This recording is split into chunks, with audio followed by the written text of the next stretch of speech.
মানুষ মাত্রই কৌতূহলী, তারা গুগলে সার্চ করতে থাকে নানা বিষয়। 2025 সালে বিশ্বজুড়ে ইন্টারনেটে মানুষের আগ্রহ ছিল মূলত রাজনীতি, প্রযুক্তি, বিনোদন ও ক্রীড়ার পরিচিত ব্যক্তিদের ঘিরে।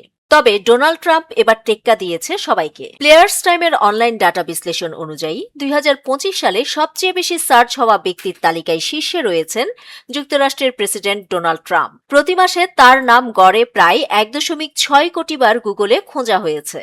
তালিকায় দ্বিতীয় স্থানে আছেন প্রযুক্তি উদ্যোক্তা ইলন মাস্ক। বৈদ্যুতিক গাড়ি, মহাকাশ গবেষণা ও সামাজিক যোগাযোগ মাধ্যম সংক্রান্ত তার কর্মকাণ্ডের কারণে মাসিক সার্চ সংখ্যা প্রায় 1.1 কোটি। এই দুই ব্যক্তির অবস্থানই প্রমাণ করছে বৈশ্বিক রাজনীতি ও প্রযুক্তি ক্ষেত্রে যুক্তরাষ্ট্রের প্রভাব এখনও শক্তিশালী।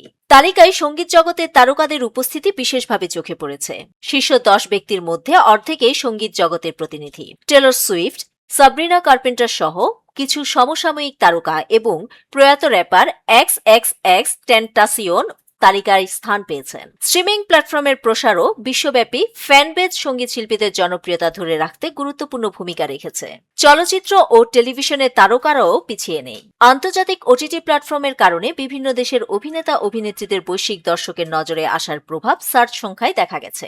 ক্রীড়া অঙ্গনে পরিচিত খেলোয়াড়রাই আলোচনার কেন্দ্রবিন্দুতে ছিলেন। ফুটবল তারকা ক্রিস্টিয়ানো রোনালদো আবারও সবচেয়ে বেশি সার্চ হওয়া ক্রীড়াবিদদের একজন। নতুন চমক হিসেবে শীর্ষ সার্চ তালিকায় স্থান করেছেন স্পেনের তরুণ footballer Lamine Yamal. News desk, Dainik Purbokone.